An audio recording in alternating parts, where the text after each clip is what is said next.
Hello hi നമസ്കാരം. എല്ലാവർക്കും സുഖമാണെന്ന് വിചാരിക്കുന്നു. ഇന്ന് നമ്മുടെ മാഞ്ഞാലി സ്റ്റൈല് ബിരിയാണിയും അതിൻ്റെ ചിക്കൻ കറിയും നമുക്ക് ഇതെങ്ങനെയാണ് ഉണ്ടാക്കുന്നതെന്നുള്ള വീഡിയോ കണ്ടാലോ? നേരെ പോകാം വീഡിയോയിലേക്ക്. മാഞ്ഞാലി ബിരിയാണി ഉണ്ടാക്കാനുള്ള ചിക്കനാണ് കേട്ടോ. നമ്മൾ മാഞ്ഞാലി ബിരിയാണിക്ക് എന്ന് വെച്ചാൽ സാധാരണ ബിരിയാണി പോലെ ദം ചെയ്തിട്ടൊന്നും അല്ല എടുക്കുന്നത്. ചിക്കൻ സെപ്പറേറ്റ്, അരി സെപ്പറേറ്റ് ആയിട്ട് വേവിച്ചെടുക്കുകയാണ് ചെയ്യുന്നത്. അപ്പോൾ ചിക്കൻ ഇപ്പോൾ 1 കിലോ ചിക്കൻ ഉണ്ട്. ഞാൻ ചെറിയ പീസ് ചിക്കനായിട്ടാണ് എടുത്തിട്ടുള്ളത്. നിങ്ങൾ എടുക്കുമ്പോൾ വലിയ പീസ് ചിക്കനായിട്ട് എടുത്തോളൂ കേട്ടോ. എനിക്ക് ഇതാണ് താല്പര്യം, അതുകൊണ്ടാണ് ഞാൻ ചെറിയ പീസായിട്ട് എടുത്തേക്കുന്നത്. ഈ 1 കിലോ ചിക്കനിലേക്ക് നമുക്ക് കുറച്ച് മസാല ചേർക്കണം.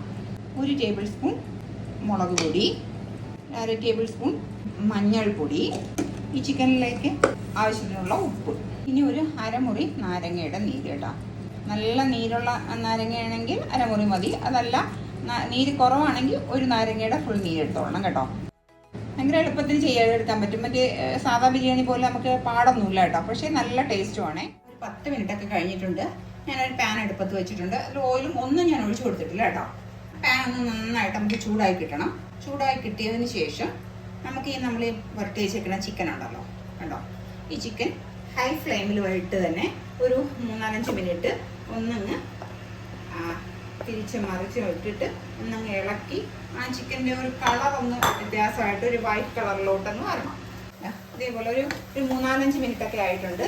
അപ്പോൾ ഈ നമ്മളെ ഗ്രേവിയിലൊക്കെ എന്നൊക്കെ ചിക്കൻ ഇന്നൊക്കെ വെള്ളം ചിക്കൻ്റെ നന്നായിട്ട് മസാലയൊക്കെ ഒന്ന് നന്നായിട്ട് ചൂടായി വന്നിട്ടുണ്ട്. ഇനി ഇത്ര മതി. ഇനി നമുക്കൊരു കാര്യം ചെയ്യാം. നമ്മൾ ഈ ചിക്കൻ വരട്ടി വെച്ചേക്കുന്നില്ലേ, അതിലേക്ക് ഒരു 3/4 കപ്പ് മുതൽ 1 കപ്പ് വരെ വെള്ളം എടുത്തിട്ട് ഇതിലോട്ടൊന്നും ഒഴിച്ച് ചിക്കൻ എന്തായാലും മുങ്ങിക്കിടക്കണം കേട്ടോ. എന്നിട്ട് ആ ഹൈ ഫ്ലെയിമിലിട്ട് തന്നെ ആ ചിക്കനെ ഒന്നങ്ങ് വേവിക്കണം. ചിക്കനെ ഒന്ന് നന്നായിട്ട് റോസ്റ്റ് ചെയ്തെടുത്തതിന് ശേഷം എടുത്താൽ മാത്രമേ നല്ല ടേസ്റ്റ് കിട്ടുള്ളൂ കേട്ടോ. അപ്പോൾ എന്നിട്ട് ഇനി ഇതിനെ ഒരു കാര്യം ചെയ്യുക, അങ്ങ് അടച്ചു വെച്ച് കൊടുക്കുക കേട്ടോ.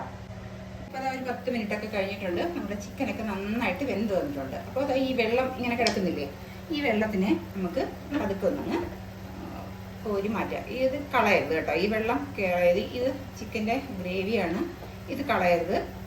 ഇത് നന്നായിട്ട് കോരി മാറ്റാം. ഇപ്പോൾ ഇതാ ചിക്കൻ്റെ ആ ഗ്രേവി ഫുള്ളും എടുത്ത് മാറ്റിയിട്ടുണ്ട്. ഇനിയിപ്പോൾ ചിക്കൻ മാത്രമാണുള്ളത്. ഇനി ഇതിലേക്ക് കുറച്ച് ഓയിലൊന്ന് ഒഴിച്ചു കൊടുക്കുക. കാരണം ഈ ചിക്കനെ ഒന്നങ്ങ് 3-4 ടേബിൾ സ്പൂൺ ഒഴിച്ചുള്ളത് ചിക്കൻ ഒന്ന് ഫ്രൈ ചെയ്തെടുക്കുന്നതിന് വേണ്ടിയിട്ടാണ്. നോക്കിയാൽ നമ്മുടെ ചിക്കനൊക്കെ ഒരുവിധം ഫ്രൈ ആയി വന്നിട്ടുണ്ട്. 2 സൈഡും ഒരുവിധം ഒന്ന് മൂത്ത് വന്നിട്ട് നമുക്ക് ഈ ചിക്കനിൽ കോരി മാറ്റാം. ഓയിൽ അതിൽ തന്നെ കിടക്കട്ടെ, നമുക്ക് ചിക്കനെ കോരി മാറ്റാം. ആ ചിക്കനൊക്കെ എടുത്ത് മാറ്റിയിട്ടുണ്ട്. ഇനി എന്താ ആ ഓയിൽ അതിൽ കിടപ്പുണ്ട്. ആ ഓയിലിലേക്ക് ഞാനൊരു 3 മീഡിയം സൈസിലുള്ള സവാള കേട്ടോ. ഇത് നന്നായിട്ട് വാടി കിട്ടണം കേട്ടോ, എങ്കിൽ മാത്രമേ ആ ഒരു കറക്റ്റ് ടേസ്റ്റ് വരുള്ളൂ. ചെറുതായിട്ട് നമ്മൾ നൈസായിട്ട് അരിഞ്ഞതുകൊണ്ട് പെട്ടെന്ന് വാടി കിട്ടും. നമുക്ക് കൂട്ടി കൂടെ തന്നെ കുറച്ച് ഇഞ്ചി വെളുത്തുള്ളിയും കൂടെ ഇട്ട് കൊടുക്കാം. നമ്മളിതിലേക്ക് ഉപ്പൊന്നും ചേർത്തിട്ടില്ല. നമുക്ക് ആവശ്യത്തിനുള്ള ഉപ്പും കൂടി ഒന്ന് ചേർത്ത് കൊടുക്കാം കേട്ടോ. നമ്മൾ ചിക്കനിൽ ഉപ്പ് ഇട്ടിട്ടുണ്ട്. ഇനി ഇതിലേക്ക് മാത്രമായിട്ടുള്ള ഉപ്പ് എന്നിട്ട് നന്നായിട്ടൊന്ന് ഇടും. അപ്പോൾ ഈ സവാള നന്നായിട്ട് വാടി. ഇനി നമ്മൾ ഇടുന്നത് ഒരു 2 ചെറിയ തക്കാളി എടുത്ത് വെച്ചിട്ടുണ്ട്. അങ്ങനെ കുഞ്ഞായിട്ട് ചെയ്തത്.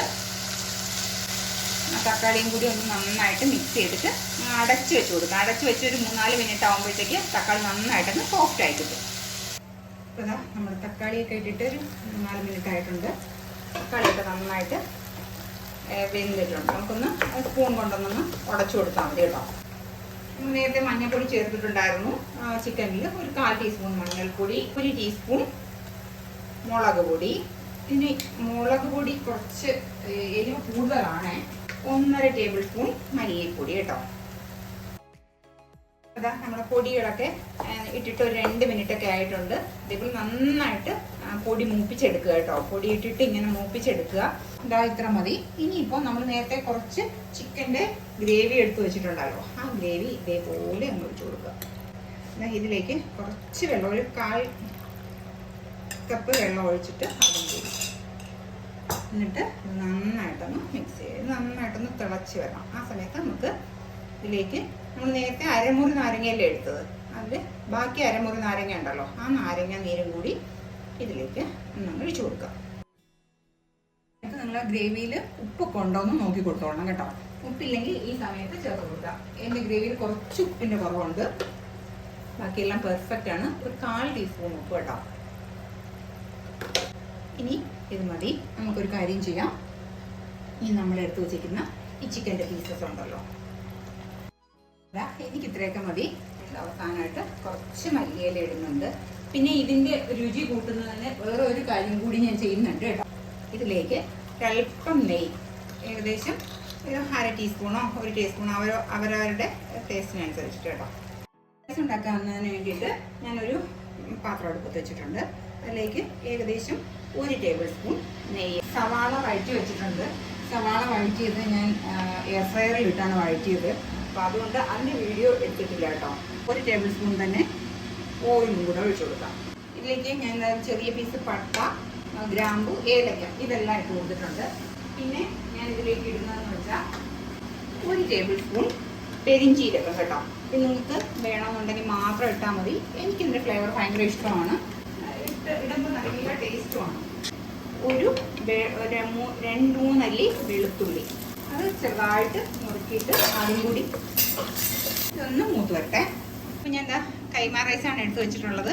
ഏത് റൈസ് എടുത്താലും മതി. ഇത് 20 മിനിറ്റോളം കുതിർത്ത് വെച്ചിട്ടുണ്ടായിരുന്നു. അത് കഴിഞ്ഞിട്ട് ഇതൊന്ന് ഊറ്റി വെച്ചിട്ടുണ്ട്. വെള്ളമൊക്കെ മറന്നു പോകുന്നതിന് വേണ്ടിയിട്ട് ഊറ്റി വെച്ചിട്ടുണ്ടായിരുന്നു.